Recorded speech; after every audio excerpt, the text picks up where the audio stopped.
Assalamualaikum. Perkenalkan kami dari kelompok 3 yang beranggotakan 1. Putri Rizky Larasasti 2. Septi Wuri Andayani 3. Aris Ima Febianti. Kami akan membahas tentang perilaku dalam organisasi. Nah, yang akan dibahas dalam bab ini yaitu yang pertama, definisi dan pentingnya perilaku organisasi dalam sistem pengendalian manajemen. Yang kedua, keselarasan tujuan. Yang ketiga, faktor-faktor yang mempengaruhi keselarasan tujuan. Keempat, sistem pengendalian formal. Kelima, proses kendali secara formal, jenis-jenis organisasi. Keenam, struktur unit bisnis. Ketujuh, struktur matriks. Dan yang terakhir, fungsi kontrol. Yang pertama, definisi dan pentingnya perilaku organisasi dalam sistem pengendalian manajemen. Perilaku organisasi adalah ilmu yang mempelajari pengaruh yang dimiliki oleh individu, kelompok, dan struktur terhadap perilaku dalam organisasi yang bertujuan untuk meningkatkan efektivitas suatu organisasi. Pentingnya perilaku organisasi dalam sistem pengendalian manajemen yaitu yang pertama, sistem pengendalian manajemen mempengaruhi perilaku manusia. Yang kedua, sistem pengendalian manajemen yang baik mempengaruhi sedemikian rupa sehingga memiliki tujuan yang selaras. Artinya, tindakan individu yang dilakukan untuk meraih tujuan pribadi juga akan membantu mencapai tujuan organisasi. Selanjutnya, keselarasan tujuan. Tujuan utama dari sistem pengendalian manajemen adalah memastikan sejauh mungkin tingkat keselarasan tujuan yang tinggi. Dalam mengevaluasi praktik pengendalian manajemen, ada dua pertanyaan penting yang diajukan. Yang pertama, tindakan apa yang memotivasi orang untuk bertindak demi kepentingan diri mereka sendiri. Yang kedua, apakah tindakan ini sesuai dengan kepentingan organisasi tersebut. Selanjutnya, faktor-faktor yang mempengaruhi keselarasan tujuan. Di sini faktor ada dua, yaitu faktor eksternal dan faktor internal. Faktor eksternal adalah norma mengenai perilaku yang diharapkan dalam masyarakat, di mana organisasi menjadi bagiannya. Norma ini mencakup sikap atau etos kerja yang diwujudkan melalui loyalitas terhadap organisasi, keuletan, semangat, dan kebanggaan yang dimiliki pegawai dalam menjalankan tugas, bukan hanya sekadar tepat waktu. Nah, yang kedua, faktor internal. Faktor internal yang terpenting adalah budaya di dalam organisasi itu sendiri, yang meliputi keyakinan bersama, nilai-nilai hidup yang dianut, norma perilaku serta asumsi yang secara implisit diterima dan secara eksplisit dimanifestasikan di seluruh jajaran organisasi. Budaya perusahaan biasanya tidak berubah secara bertahun-tahun, tidak berubah selama bertahun-tahun. Misalnya, Johnson & Johnson dengan kasus keracunan Tylenol, perusahaan yang melancarkan kampanye untuk memberikan informasi kepada ahli kesehatan dan masyarakat untuk mencegah terjadinya faktor internal yang kedua yaitu gaya manajemen. Manajer memiliki gaya yang beragam. Gaya ini memiliki dampak yang kuat terhadap sikap bawahan. Contohnya, manajer yang memiliki karisma dan ramah, santai. Ada juga manajer yang banyak menggunakan waktunya dengan melihat-lihat dan berbicara pada banyak orang. Dan ada juga yang menyibukkan diri dengan menulis laporan. Yang ketiga, organisasi informal. Garis-garis dalam bagan organisasi menggambarkan hubungan formal. Namun, dalam tanggung jawabnya, beberapa manajer juga menjalin komunikasi dengan banyak orang lain dalam organisasi. Yang keempat, persepsi dan komunikasi. Dalam upaya meraih tujuan-tujuan organisasi, para manajer harus mengetahui tujuan dan tindakan yang harus diambil untuk mencapainya. Mereka menyerap informasi dari berbagai jalur, baik jalur formal maupun informal. Kemudian selanjutnya, sistem pengendalian formal. Yang pertama, aturan-aturan.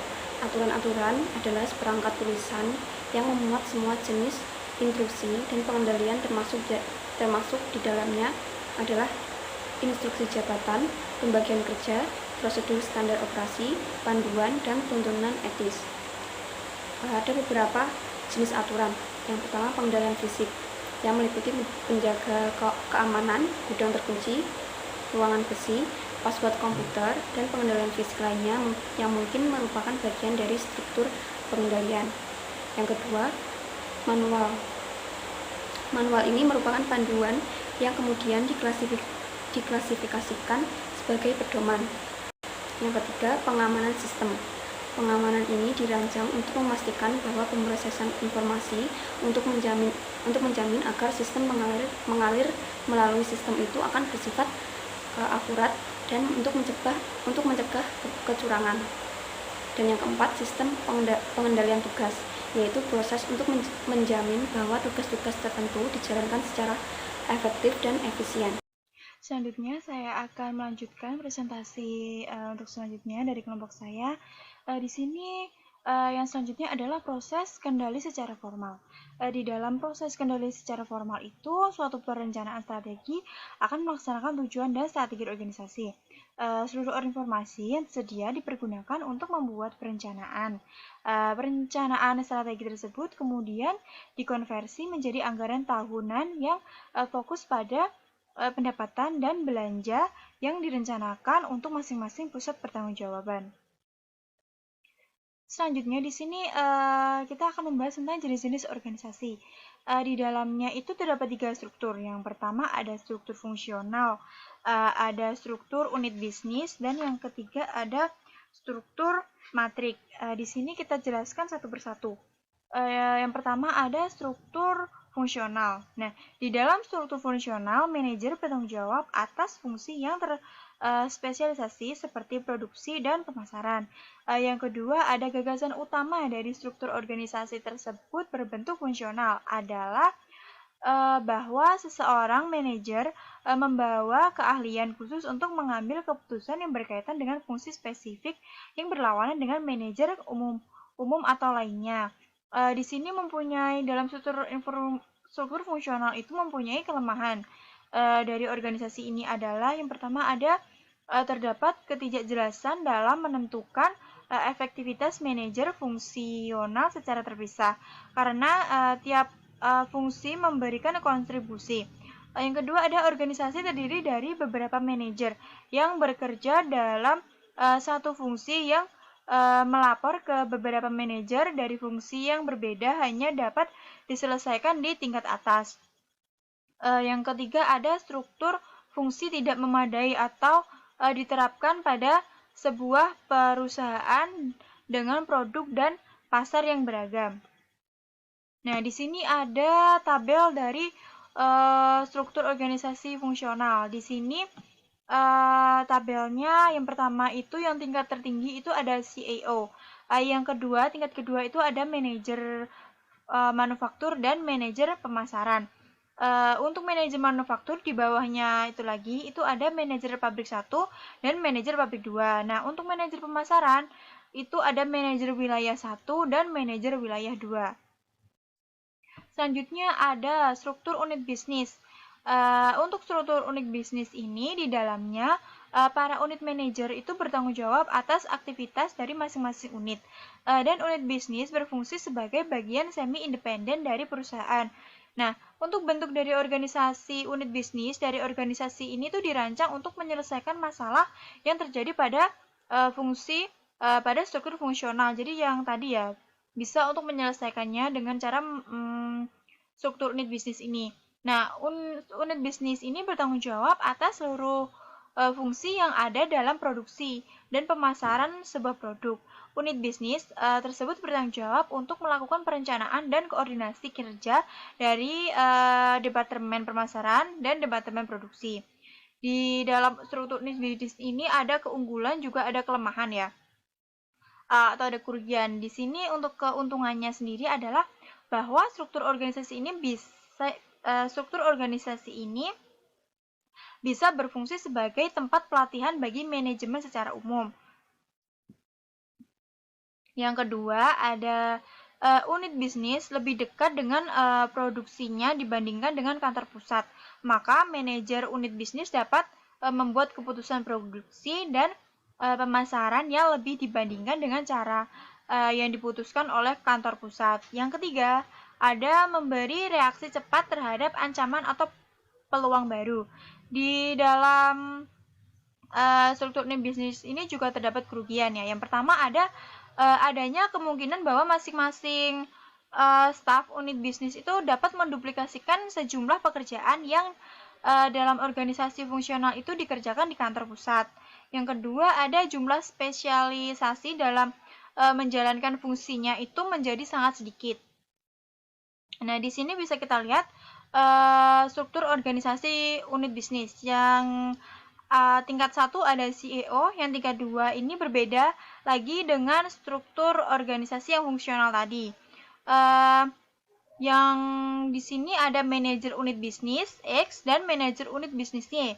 Nah, untuk manajer unit bisnis X itu di bawahnya ada manajer pabrik X dan manajer manajer pemasaran. Untuk manajer unit bisnis Y ini juga sama, tapi di sini manajer pabrik Y dan manajer pemasaran. Seperti itu.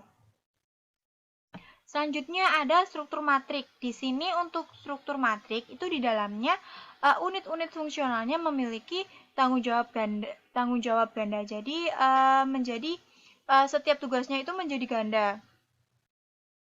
Nah, ini ada strukturnya ya. Organisasi matrik. Di sini ada CEO. CEO ini bertanggung jawab ganda atas pekerjaan. Jadi saling bertanggung jawab antara CEO satu dengan CEO lain, seperti itu.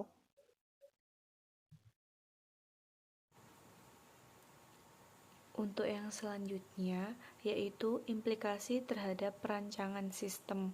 Nah, jika kemudahan dalam pengendalian itu merupakan satu-satunya kriteria, maka semua perusahaan itu akan diorganisasikan ke dalam unit-unit bisnis.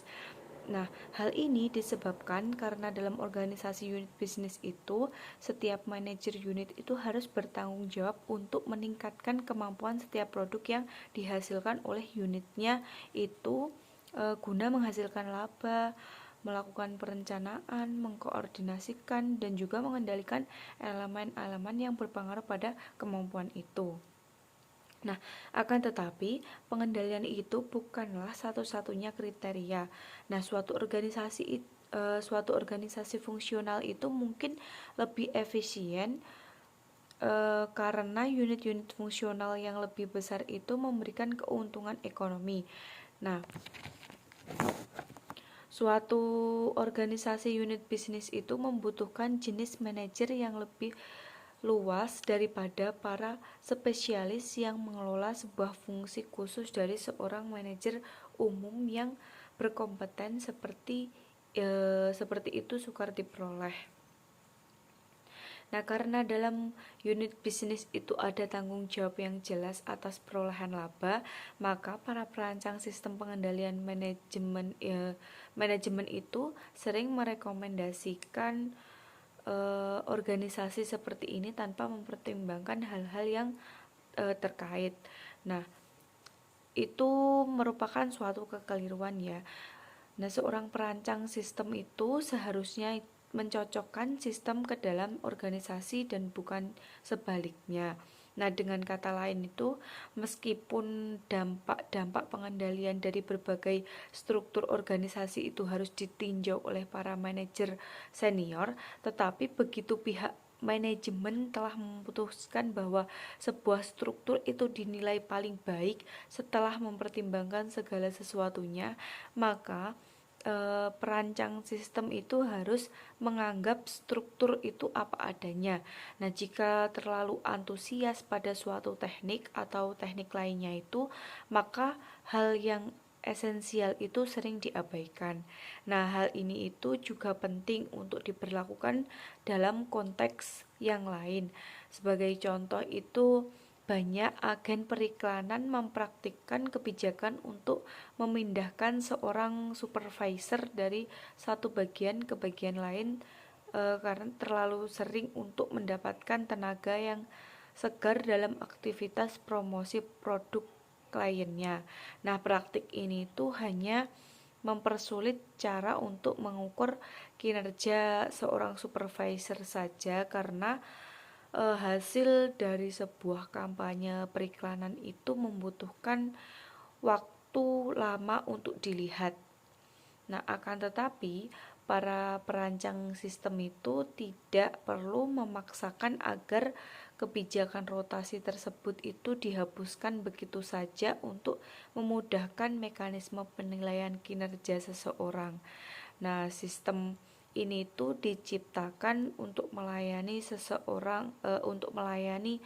seorang perancang sistem. Yang benar itu adalah perancang sistemlah yang harus melayani sistem. Dan yang selanjutnya ada fungsi kontroler. Nah, fungsi kontroler ini ada 5. Yang pertama, merancang dan mengoperasikan informasi serta sistem pengendalian. Dan yang kedua, menyiapkan pernyataan keuangan dan laporan keuangan termasuk pengembalian pajak kepada para pemegang saham dan juga pihak eksternal lainnya.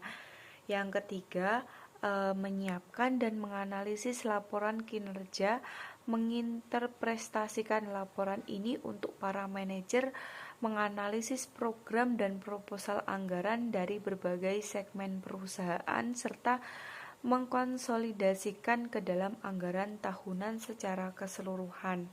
Yang keempat, melakukan supervisi audit internal dan mencatat prosedur pengendalian untuk menjamin validitas informasi, menetapkan pengamanan yang memadai terhadap pencurian dan kecurangan, serta menjalankan audit operasional. Nah, dan yang terakhir itu mengembangkan personal dalam organisasi pengendali dan berpartisipasi dalam pendidikan personal manajemen dalam kaitannya dengan fungsi pengendalian. Nah, sebelum adanya kemajuan komputer itu, pengendali atau CVO itu biasanya bertanggung jawab untuk memproses informasi yang dibutuhkan oleh sistem pengendalian manajemen. Nah, sekarang ini tuh banyak perusahaan yang memiliki Chief Information Officer atau CIO yang melaksanakan tanggung jawab ini. Nah, dalam sejumlah perusahaan itu CIO itu melaporkan ke CVO, sementara pada beberapa perusahaan lainnya CIO itu memberikan laporan langsung kepada manajer seniornya. Dan yang selanjutnya ada relasi ke jajaran organisasi. Nah, fungsi pengendalian itu adalah fungsi staf. Seorang kontroler biasanya itu bertanggung jawab untuk merancang maupun mengoperasikan sistem yang mengumpulkan dan melaporkan informasi. Nah, seorang pengendali itu barangkali bertanggung jawab untuk mengembangkan dan menganalisis tolak ukur yang digunakan untuk melakukan pengendalian ke pihak manajemen. Nah, kemungkinan lainnya juga mencangkup memonitor ketaatan pada batas pengeluaran yang sudah ditetapkan oleh kepala eksklusif, mengendalikan integritas sistem pencatatan, serta menjaga aktiva perusahaan dari pencurian dan penipuan. Nah, kontroler ini juga membuat keputusan khususnya mengenai penerapan kebijakan yang ditetapkan oleh jajaran manajemen. Nah, pada kontroler ini juga memainkan peranan penting dalam mempersiapkan perencanaan strategi dan anggarannya. Nah, para kontroler ini juga memainkan peranan penting dalam mempersiapkan perencanaan strategi dan anggaran.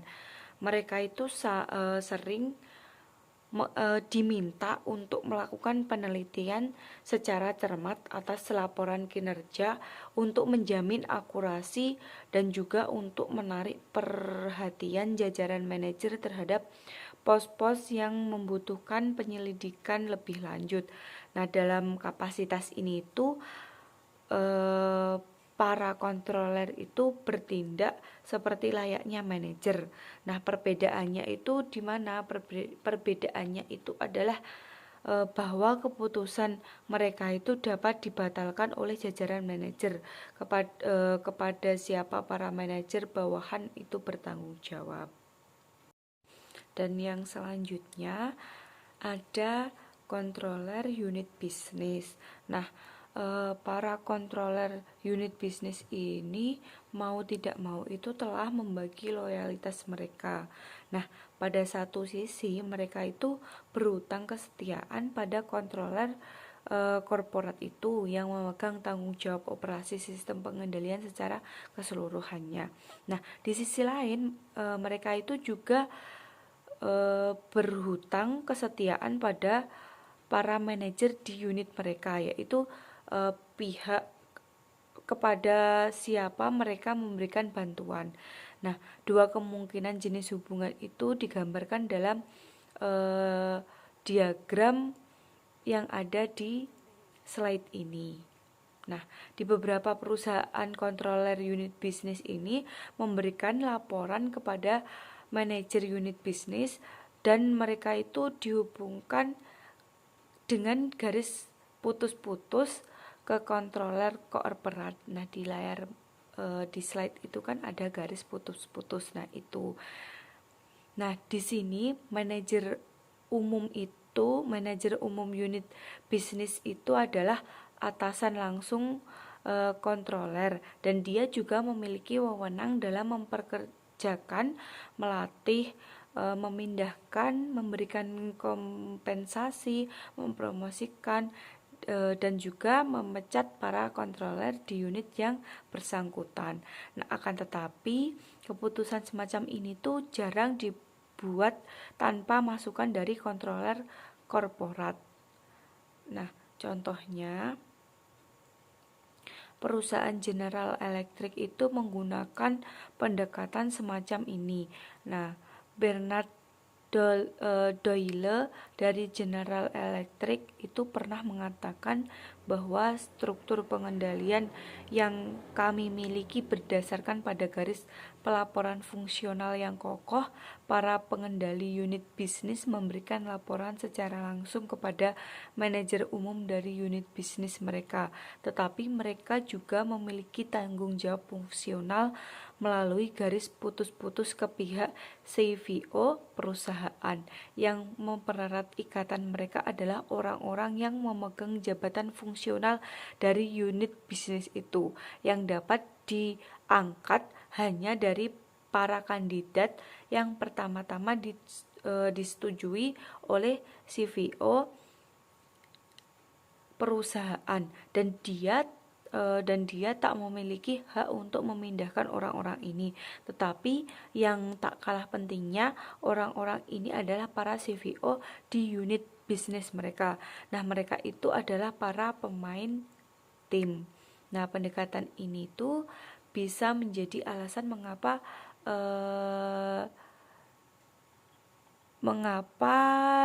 GE itu dikenal sebagai perusahaan yang paling disegani karena struktur dan kinerja pengendaliannya itu tadi. Nah, ada sejumlah permasalahan yang ditemui pada masing-masing hubungan ini. Nah, jika controller unit bisnis itu terutama bekerja untuk manajer unit bisnisnya, ada kemungkinan bahwa dia itu tidak memberikan laporan yang objektif mengenai anggaran dan kinerja unit bisnis kepada manajer senior. Nah, di sisi lain, jika controller unit bisnis itu terutama bekerja untuk controller korporat, maka manajer unit bisnis itu akan memperlakukannya lebih sebagai seorang mata-mata dari kantor pusat dan bukan sebagai seorang mitra kerja terpercayanya. Nah, untuk yang selanjutnya ada contoh kasus dari kelompok kami, yaitu Southwest Airlines Corporation.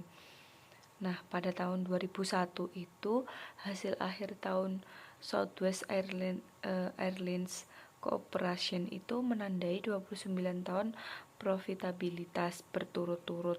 Nah, Southwest yang didirikan di Texas itu memulai bisnis pelayanan pelanggan itu pada 18 Juni 1971 dengan 3 pesawat terbang Boeing 737 yang melayani 3 kota Texas, yaitu Dallas, Houston, dan San Antonio.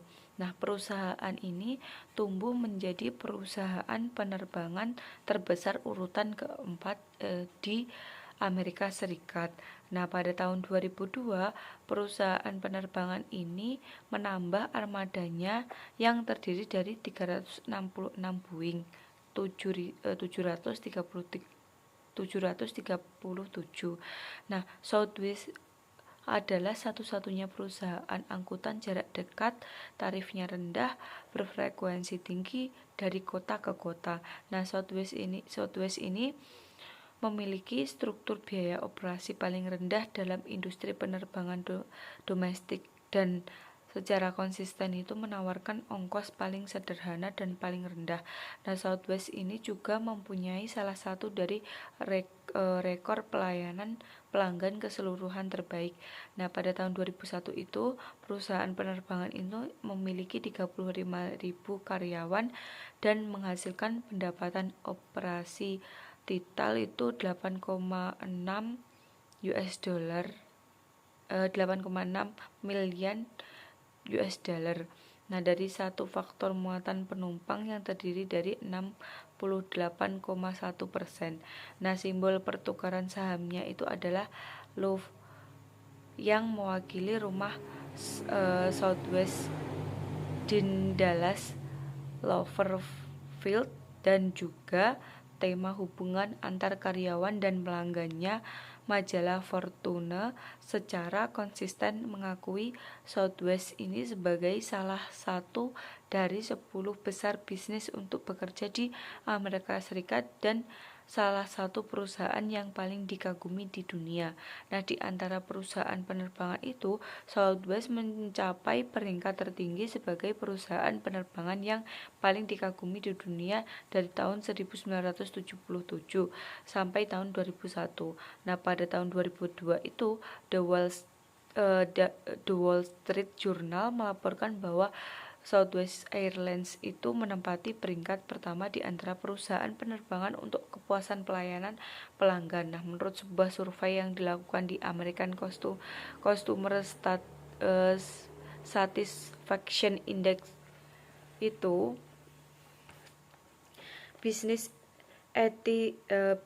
etik memasukkan Southwest dalam daftar 100 Best Corporate Citizens, sebuah daftar yang menentukan peringkat perusahaan publik atas dasar pelayanan perusahaannya kepada berbagai kelompok stakeholder.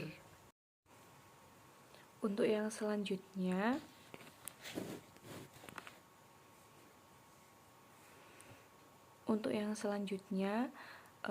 ada perbedaan Southwest. Nah, Southwest itu tidak menggunakan pendekatan pusat dan jari-jari yang digunakan oleh perusahaan penerbangan besar lain seperti United, American, dan Delta. Nah, pendekatannya adalah short haul atau trayek pendek. Waktu penerbangan itu rata-rata 55 menit dan point to point atau titik ke titik, misalnya Dallas ke Houston, Los Angeles ke Phoenix gitu. Nah, Southwest itu tidak memiliki tempat duduk yang telah dijatahkan. Membayar awaknya itu menurut trayek dan menggunakan bandara yang kurang padat, misalnya Baltimore dan bukan Washington. Nah, 46% dari pendapatan penumpang Southwest itu dihasilkan dengan reservasi online melalui southwest.com. Nah, pada tahun 2002 itu banyak per-booking melalui internet ada sekitar $1 dibandingkan dengan biaya per reservasi sebesar 6-8 $, melalui agen perjalanan. Pada tahun 2001 itu Southwest meninjau 1.904.821 lamaran dan memperkerjakan 6.406 karyawan baru. Nah, proses penerimaan itu oleh perusahaan sedikit unik. sedikit uniknya itu rekan-rekan itu menyaring kandidat dan melakukan wawancara. Lalu pilot itu menerima pilot dan petugas pintu gerbang menerima petugas pintu gerbang. Nah, untuk lebih memahami apa yang dicari oleh perusahaan dalam kandidat, Southwest itu mewawancarai karyawannya yang tertinggi dalam setiap fungsi kerja, misalnya pilot, petugas pintu gerbang, pengurus bagasi, petugas landasan, dan juga mengidentifikasi kekuatan umum mereka. Lalu kemudian menggunakan profil-profil ini untuk mengidentifikasi kandidat paling berkualifikasi selama proses wawancara. Nah, Southwest itu melakukan perekrutan atas dasar sikap atau attitude selaras dengan kecerdasannya. Nah, CEO itu mencatat, kami menginginkan orang-orang yang mengerjakan hal-hal dengan baik, dengan tertawa dan senang hati. Nah, Southwest itu memulai rencana bagi hasil pertama dalam industri perusahaan penerbangan pada tahun 1974 dan menawarkan bagi hasil kepada karyawannya setiap tahun sejak itu. Nah, melalui rencana ini, karyawan ini memiliki sekitar 10% dari saham perusahaan. Nah, pada tahun 2000 itu Southwest itu menawarkan kepada karyawan sebuah pencapaian 138 juta US dollar dalam bagi hasil. Nah, kompensasi yang ditanggung pajaknya ini mewakili 14,1% tambahan dari gaji tahunan setiap karyawan. Jadi, kesimpulannya, tujuan utama sistem pengendalian manajemen adalah menyelaraskan tujuan-tujuan, yaitu sistem harus dirancang sedemikian rupa sehingga tindakan-tindakan setiap anggota perusahaan untuk meraih kepentingannya sendiri bisa selaras dengan kepentingan organisasi. Faktor informal juga memberikan pengaruh yang besar pada upaya untuk meraih tujuan tersebut secara terpadu. Faktor terpenting dari semua ini adalah budaya organisasi. Setiap sistem pengendalian manajemen harus mengetahui bahwa organisasi yang bersifat informal berdiri berdampingan dengan organisasi yang bersifat formal serta perlu diperhitungkan dalam merancang sebuah sistem. Gaya manajemen juga memiliki pengaruh besar dalam melakukan pengendalian. Namun, bahkan dalam kasus-kasus yang ideal sekalipun, baik komunikasi maupun penafsiran yang dilakukan oleh masing-masing individu tetap saja tidak bisa sempurna. Selain faktor informal, proses pengendalian juga dipengaruhi oleh aturan-aturan, tuntunan-tuntunan, dan prosedur yang membentuk sistem pengendalian secara formal. Nah, perusahaan dapat memilih dari 3 struktur dasar perusahaan, yaitu struktur fungsional, struktur unit bisnis, maupun struktur matriks. Pilihan tersebut terhadap struktur organisasional mempengaruhi rancangan sistem pengendalian manajemen. Para controller juga bertanggung jawab merancang dan mengoperasikan sistem pengendalian dalam perusahaan dan diorganisasikan ke dalam unit-unit bisnis. Hubungan-hubungan yang terjalin antara pengendali unit bisnis dengan pengendali selalu menjadi bahan perdebatan. Sekian presentasi dari kelompok kami. Apabila ada salah kata kami mohon maaf. Wassalamualaikum warahmatullahi wabarakatuh.